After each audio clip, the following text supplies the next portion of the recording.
விடாமுயற்சி நாளைக்கு ரிலீஸ் ஆகுதுங்க. 2 வருஷமா நம்ம வெயிட் பண்ண படம் நாளைக்கு ரிலீஸ் ஆகிறது. தலை ஃபேன்ஸ்லாம் பார்த்தீங்கன்னா செம்ம கொண்டாட்டத்தின் உச்ச கட்டத்தில் இருக்கிறாங்க. எல்லா தியேட்டர்ஸ்லையும் பார்த்தீங்கன்னா ரசிகர் மன்றமே இல்லைனாலும் பரவாயில்ல, நாங்க வந்து பேனர்ஸ் எல்லாம் வைப்போண்டா அப்படின்ட்டு எல்லா தியேட்டரையும் வந்து பாத்தீங்கன்னா கவர் பண்ணி ஃபுல்லா பேனர்ஸை வந்து செட் பண்ணிட்டாங்க.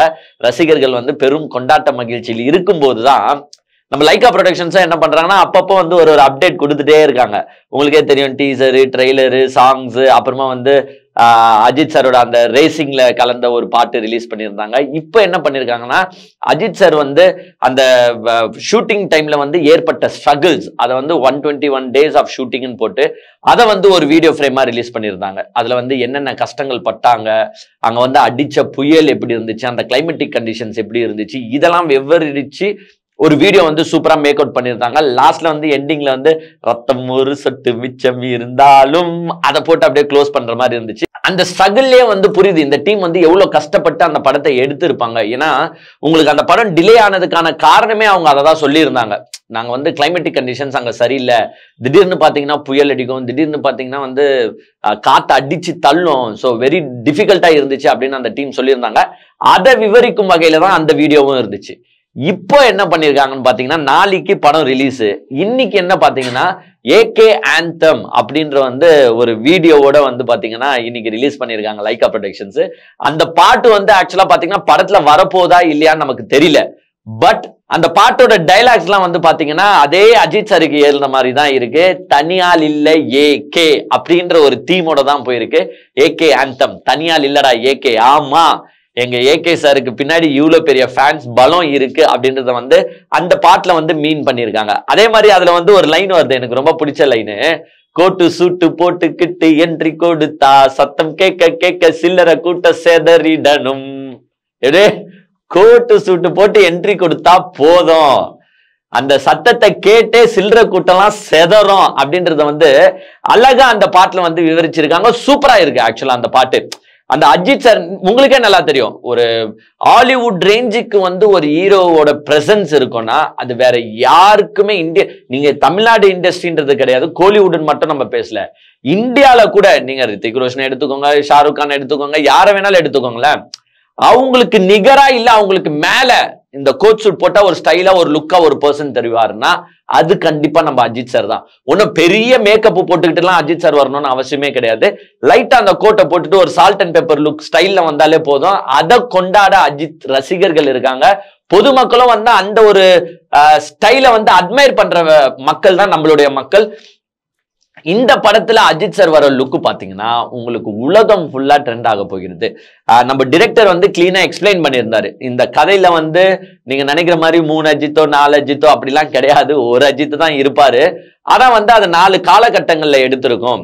ஒரு 12 வருஷத்துக்கு முன்னாடி ஸ்டோரி, 6 வருஷத்துக்கு முன்னாடி ஸ்டோரி, 9 வருஷம், 3 வருஷம், இது மாதிரி 4 கால நிலைகள்ல எடுத்த மாதிரி ஒரு படம் இது. ஆனா தற்சமயம் எடுக்கிற ஸ்டோரி லைன் தான் நிறைய சாப்டர் ஆக்குபை பண்ணும், மற்றதெல்லாம் கொஞ்சம் கொஞ்சம் சீன்ஸ்ல வந்துட்டு போயிடும். அதே மாதிரி இந்த காலநிலைகள் அனைத்தும் பாத்தீங்கன்னா உங்களுக்கு ஃபர்ஸ்ட் ஹாஃப்லயே வந்துடும். ஸோ ஃபர்ஸ்ட் ஹாஃப்ல அங்கங்க வந்து இவரோட பிளாஷ்பேக்ஸ் மாதிரி போட்டு இந்த காலநிலைகளை காட்டிடுவாங்க.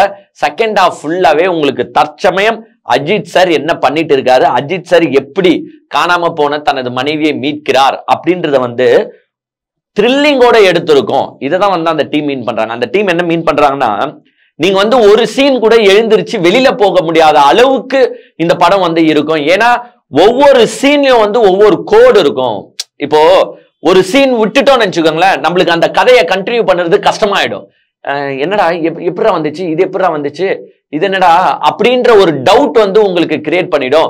சோ இந்த படத்தை பாக்குற எல்லாருமே ஒரு சீனை மிஸ் பண்ணாலே நீங்க கன்ஃபியூஸ் ஆயிடுவீங்க. சோ யாருமே எழுந்திருச்சு வெளியில போகாத அளவுக்கு உங்களுக்கு இந்த சீன்ஸ் இருக்கும். அந்த அளவுக்கு த்ரில்லிங்கா நாங்க எடுத்துட்டு போய் காட்டியிருக்கோம். ஏன்னா வந்து ஒரு ஆங்கர் கேட்கிறாரு, இதுல வந்து எந்த சீன் சார் உங்களுக்கு ரொம்ப இன்வால்மெண்டோட இருக்கும் அப்படின்னும் போது நம்ம டிரெக்டர் சார் சொல்றாரு. அதே மாதிரி நார்மலா வந்து ஸ்கிரீன் பிளே எழுதுறவங்க என்ன பண்ணுவாங்கன்னா, ஒரு படம் ஸ்டார்ட் ஆகுதுன்னா ஃபர்ஸ்ட் 5 மினிட்ஸ்ன்றத வந்து கொஞ்சம் ஸ்லோவா, ஐ மீன் மெயின் கதைக்குள்ள போயிட மாட்டாங்க. ஏன்னா ஆடியன்ஸ் கரெக்டா 9 மணி ஷோ 12 மணி ஷோனா அந்த 12 மணிக்குள்ள வந்துருவாங்களா அப்படின்னா வரமாட்டாங்க. சில பேர் ஒரு 3 நிமிஷம் 4 நிமிஷம் 5 நிமிஷம் லேட் ஆகும் பாத்தீங்களா. சோ மெயினான கதைக்குள்ள போயிட்டா அந்த ஆடியன்ஸ் வந்து அந்த கதையை மிஸ் பண்ணிடுவாங்க. அதனாலதான் என்ன பண்ணுவாங்க டிரெக்டர்ஸ்னா, அந்த மெயினான கதைக்குள்ள போவாம லைட்டா அப்படி தொட்டுக்கிட்டு அப்புறமா ஸ்ட்ரைட்டா கதைக்குள்ள போவாங்க. சோ தட் ஆடியன்ஸ்லாம் வந்து செட்டில் ஆயிடுவாங்க. பட் இந்த படத்துல நம்ம டிரெக்டர் என்ன சொல்றாருன்னா, உங்களுக்கு ஸ்டார்டிங்ல இருந்தே கதைக்குள்ள நாங்க போயிடுவோம். ஸ்டார்டிங்ல இருந்தே உங்களுக்கு அந்த ஐப்பம் சரி, அந்த ட்விஸ்ட் டர்னிங்ஸ் எல்லாமே நீங்க ஸ்டார்டிங் ஃபர்ஸ்ட் சீன்ல இருந்தே பார்க்கணும். அப்பதான் உங்களுக்கு கதையோட ஒன்றிணைஞ்சு உங்களால பயணிக்க முடியும். ஒரு சீன்லயும் நான் ட்விஸ்ட் வச்சிருக்கேன். ஒரு சீன்லயும் கோடு இருக்கும். அந்த ஒரு சீன் கோடை வச்சுதான் நெக்ஸ்ட் சீனுக்கு வந்து கேரி ஓவர் ஆகும். சோ யாருமே போன் வந்துருச்சு அப்படின்னு எழுந்திருச்சு போய் வெளியில எல்லாம் பேச போயிடாதீங்க. ஏன்னா இந்த சீனை கண்டினியூட்டி அந்த சீன்ல வரும். அந்த கோடை வச்சுதான் நம்ம ஆராய்வோம் அப்படின்றத வந்து டிரெக்டர் அழகா எக்ஸ்பிளைன் பண்ணியிருக்காரு. சோ ஒரு மிகப்பெரிய வெற்றி படமா வந்து விடாமுயற்சி அமையணும். நிறைய எக்ஸ்பெக்டேஷன்ஸ் இருக்கு. ஏன்னா உங்களுக்கு 2 வருஷம் கழிச்சு வர அஜித் சார் படம் இது நம்ம நார்மலா வந்து ஒரு ஹீரோ வந்து ஒரு வருஷத்துக்கு 4 படம் நடிக்கிறாருன்னா அது வேற கதை. ஆனா நம்ம தலையோட படம் 2 வருஷத்துக்கு அப்புறமா நம்ம பார்க்க போறோம். சோ ஃபேன்ஸ்லாம் வந்து வெயிட்டிங்ல இருக்காங்க. ஏங்க திருப்பி அஜித் ஃபேன் சொல்றது ஒண்ணுதான், படம் நல்லா இருக்கும் இல்லையோங்க, எங்களுக்கு அஜித் சார் ஸ்கிரீன்ல வந்தா போதும். அந்த மாதிரி ஒரு எண்ணோட்டத்துல தான் அஜித் ஃபேன்ஸ் எப்பவுமே இருப்பாங்க. எங்களுக்கு படம் நல்லா சூப்பர் ஹிட் ஆகணும், டூப்பர் ஹிட் ஆகணும் அப்படின்றதுலாம் கிடையாது. அஜித் சார் சாதா நடந்து வந்தாலே அதை கொண்டாட பல லட்சக்கணக்கான ரசிகர்கள் இங்க காத்துட்டு இருக்கோம். இப்போ வந்து பாத்தீங்கன்னா உங்களுக்கு இந்த காலையில 9 மணி ஷோக்கு ஆக்சுவல் பெர்மிஷனே வந்து ஸ்டேட் கவர்மெண்ட் கொடுத்துருக்காங்க. ஏன்னா ஃபர்ஸ்ட்லாம் வந்து பாத்தீங்கன்னா இந்த 1 மணி 4 மணி ஷோலாம் இருந்துச்சு. லாஸ்ட்ல இந்த வாரிசு துணிவு படத்துல வந்து நடந்த ஒரு கிளாஷ், அப்போ சில விபத்துகள் ஏற்பட்டனால இந்த 1 o'clock 4 o'clock ஷோவெல்லாம் தமிழ்நாடு கவர்மெண்ட் வந்து கம்ப்ளீட்டா ஸ்டாப் பண்ணிட்டாங்க. சோ இப்போ வந்து ஸ்பெஷல் ஷோவே வந்து உங்களுக்கு 9 o'clock தான். அந்த 9 o'clock ஷோ கூட நீங்க கவர்மெண்ட் கிட்ட இருந்து பெர்மிஷன் வாங்கணும். அந்த 9 o'clock ஷோ எப்போ தருவாங்கன்னா, இந்த ஃபெஸ்டிவல் சீசன்ஸ் ஸ்பெஷல் ஒகேஷன்ஸ்லாம் இருக்கு பாத்தீங்களா, அப்போ வந்து உங்களுக்கு ஆட்டோமேட்டிக்கா வந்து சரி ஓகே 9 o'clock ஷோ போட்டுக்கோங்கன்னு சொல்லுவாங்க. பட் அந்த ஃபெஸ்டிவல் சீசனை தவிர்த்து மற்ற நாட்கள்ல நீங்க பெர்மிஷன் வாங்கணும் கவர்மெண்ட் கிட்ட. 3ஆம் தேதி தான் வந்து பாத்தீங்கன்னா இந்த ப்ரொடக்ஷன் டீம் வந்து தமிழ்நாடு கவர்மெண்ட் கிட்ட கேட்டிருக்காங்க. 3ஆம் தேதி வந்து எங்களுக்கு 6ஆம் தேதி படம் ரிலீஸ் ஆக போகுது. சோ 6ஆம் தேதியும் 7ஆம் தேதியும் எங்களுக்கு வந்து நீங்க வந்து பெர்மிஷன் தரணும், 9 o'clock ஷோ போடுறதுக்கு பெர்மிஷன் தரணும். சோ தட் ஒரு நாளைக்கு வந்து 5 ஷோ போடுற மாதிரி எங்களுக்கு கணக்கு வரும் அப்பதான் அப்படின்னு கேட்டிருக்காங்க. 6ஆம் தேதி அண்ட் 7ஆம் தேதிக்கு கவர்மெண்ட் வந்து அதை ஆராய்ஞ்சிட்டு இன்னைக்கு தான் ரிப்ளை பண்ணிருக்காங்க. உங்களுக்கு சில தியேட்டர்ஸ் ஆல்ரெடி பெர்மிஷனே தரலனாலும் 9 o'clock ஷோவை ஓபன் பண்ணி அதை ஹவுஸ்ஃபுல்லா ஆகி போச்சு. பட் ஆக்சுவல் பெர்மிஷனே என்னைக்கு கொடுத்திருக்காங்கன்னு பாத்தீங்கன்னா இன்னைக்கு தான் கொடுத்திருக்காங்க. நீங்க 9 o'clock ஷோவை போட்டுக்கலாம் அப்படின்ற பெர்மிஷனை இன்னைக்கு கொடுத்திருக்காங்க. ஆனா அதுலயும் ஒரு ட்விஸ்ட் வச்சிருக்காங்க. 6ஆம் தேதி மட்டும் தான் கொடுத்திருக்காங்க. சோ 7ஆம் தேதி 9 o'clock ஷோ கிடையாது, 6ஆம் தேதி மட்டும் தான். இவங்க கேட்டது 2 நாள், பட் கவர்மெண்ட் கொடுத்திருக்கிறது 1 நாள் தான். சோ ஃபர்ஸ்ட் டே மட்டும் நீங்க 5 ஷோ ரன் பண்ணுங்க, அடுத்த நாள்ல இருந்து நீங்க பேக் டு நார்மல் 4 ஷோஸ் தான் ரன் பண்ணணும் அப்படின்னு சொல்லியிருக்காங்க. என்ன இருந்தாலும் எங்களுக்கு அந்த ஃபர்ஸ்ட் டே ஃபர்ஸ்ட் ஷோ அந்த ரசிகர் பட்டாளத்தோட அந்த ரசிகர் ஆரவாரத்தோட பார்க்கணும் அப்படின்னு ஏங்கிட்டு இருக்கிற தல ரசிகர்கள் வந்து பல கோடி பேர் இருக்காங்க. இப்ப நாங்களே அந்த டைம்ல எல்லாம் என்ன பண்ணுவோம்னா பேப்பர்லாம் கட் பண்ணி அதை ஒரு பேக்குக்குள்ள போட்டு, ஏன்னா தலை வரும்போது தூக்கி அடிக்கணும், பேப்பர் போட்டு பூமாலை மாதிரி கொண்டாடணும் அப்படின்னு சின்ன வயசுலயே நாங்களாம் அதை பண்ணிருக்கோம். அழகா ஒரு 4 மணி ஷோனா 3 மணிக்கெல்லாம் ஏஞ்சி பாத்தீங்கன்னா பேப்பர்லாம் கட் பண்ணி பேக்ல வச்சுட்டு கடன்னு தியேட்டருக்கு போவோம். சோ அந்த மாதிரி தலைவெறியர்கள் வந்து என்ன அட்டகாசம் பண்ண போறாங்கன்னு தெரியல. ஆனா ஒரே ஒரு ரிக்வெஸ்ட் நான் அஜித் சார் ஃபேன்ஸ் கேட்கிறேன், நீங்க வந்து மத்த ரசிகர்கள் மாதிரி தியேட்டருக்கு நஷ்டத்தை ஏற்படும் வகையில செயல்படாதீங்க. ஏன்னா நம்ம தலையோட ஃபேன்ஸ், நல்ல மனிதனோட ஃபேன்ஸ். சோ நம்மள ஒரு படத்தை ரிலீஸ் பண்றாங்கன்னா அவங்களுக்கு எந்த நஷ்டத்தையும் ஏற்படுத்தாதீங்க. இந்த சேரை போட்டு உடைக்கிறது, இந்த ஸ்கிரீன் கிட்ட போறது, ஸ்கிரீன் ஆண்ட போய் பட்டாசு வெடிக்கிறது, தியேட்டர் டோர்ஸ்ல வந்து தள்ளி முண்டிக்கிட்டு போறது, இந்த மாதிரி விஷயங்கள்ல தலை ஃபேன்ஸ் தயவு செஞ்சு ஈடுபடாதீங்க. ஏன்னா தலை நல்ல மனுஷன், நம்ம நடிகனுக்காக போல நல்ல மனுஷனுக்காக போறோம். சோ மத்த ஃபேன்ஸ் மாதிரி இதுல தயவு செஞ்சு ஈடுபடாதீங்க. நாளைக்கு படத்தை கொண்டாட எல்லா ஃபேன்ஸுமே வெயிட்டிங். இதுல 2 பாட்டு இருக்கு. ஆல்ரெடி நம்ம சொன்ன மாதிரி அந்த சவாடிகா பாட்டு ஆல்ரெடி பிச்சி ஃபேமஸ் ஆயிட்டு போகுது. இன்னொன்னு 10 கிச்சி பாட்டு. இந்த 10 கிச்சி பாட்டை எப்படி கம்பைன் பண்ணிருப்பாங்கன்னா, அது ஒரு பிஜிஎம் ட்ராக் மாதிரி தலை வந்து பொங்கி எழும்போதோ இல்ல வந்து ஒரு சோகத்துல இருந்து வெளியில வரும்போதோ இந்த பிஜிஎம்ல செட் பண்ணிருப்பாங்க.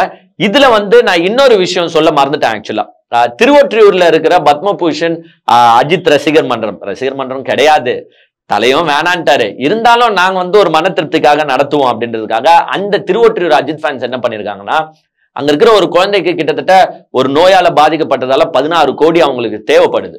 அத அந்த ரசிகர் மன்ற நிர்வாகிகள் என்ன பண்றாங்க, நிர்வாகி கிடையாது, அந்த ரசிகர் மன்ற சார்பா என்ன பண்றாங்கன்னா, அந்த டிக்கெட்ல தியேட்டர்ஸ்ல விற்கிற டிக்கெட்லயே அதை பிரிண்ட் பண்ணி அஜித் சார் படத்தை பார்க்க வர ஒவ்வொரு ஃபேன்ஸும் மினிமம் 10 rupees டொனேட் பண்ணுங்க. நாங்க எல்லாருமே சேர்ந்து இந்த குழந்தைங்களுக்கு நிதி திரட்டுற வகையில வர வியாழக்கிழமை படம் ரிலீஸ் ஆகுது. ஸோ அன்னைக்கு இந்த தியேட்டர் வரவங்க எல்லார் கையிலையும் இந்த QR கோடு கொடுத்து முடிஞ்ச வரைக்கும் உங்களால முடிஞ்ச ஒரு 10 ரூபாய் அந்த குழந்தைகளுக்கு நீங்க பண்ணாலே போதும். அதற்கு மேல நீங்க எவ்வளவு வேணாலும் டொனேட் பண்ணலாம், அது தப்பு கிடையாது. பட் மினிமம் ஆச்சு 10 rupees டொனேட் பண்ணீங்கன்னா இந்த குழந்தைக்கு ஒரு வகையில அது ஹெல்ப்ஃபுல்லா இருக்கும் அப்படின்ற ஒரு நல்ல விஷயத்த அவங்க முன்னெடுத்திருக்காங்க. அவங்களுக்கு ரோஸ் பிரதர்ஸ் சார்பா எங்களுடைய மனமார்ந்த வாழ்த்துக்களை தெரிவிச்சுக்கிறேன். முடிந்த அளவுக்கு மிகப்பெரிய அமௌண்ட் அவங்களுக்கு கலெக்ட் செஞ்சு அந்த குழந்தைக்கு உதவ அவங்க நல்லபடியா நடக்கணும் அப்படின்றத நான் வேண்டிக்கிறேன். ஏன்னா இந்த மாதிரி செய்யறதுதான் அஜித் ரசிகர்கள். மற்றவங்களுக்கு கஷ்டத்தை ஏற்படுத்த மாட்டான், மற்றவங்களுக்கு நல்லதை பண்ணணும், மற்றவங்க எப்படின்னா நல்லா இருக்கணும். ஏன்னா தலை சொல்லுறது என்ன, உன்னை பாரு உன் குடும்பத்தை பாரு, அப்புறமா ஃப்ரீயா இருக்கும் போது படத்தை பாரு. சோ அந்த திருவொற்றியூர் ரசிகர் மன்றம் பண்ற ஒரு விஷயத்த எல்லாருமே பாராட்டுவாங்க, மக்களும் பாராட்டுவாங்க, மக்களும் டொனேட் பண்ணுவாங்க. இது மாதிரி செய்யறவர்கள் தான் தல ரசிகர்கள். நாளைக்கு ஜஸ்ட் இப்ப டைம் பாருங்க, இன்னும் மிஞ்சி போனாலும் 24 hour கூட இல்ல, 15 16 hour தான் இருக்குது. அடிச்சு தூக்குறோம், விடாமுயற்சி.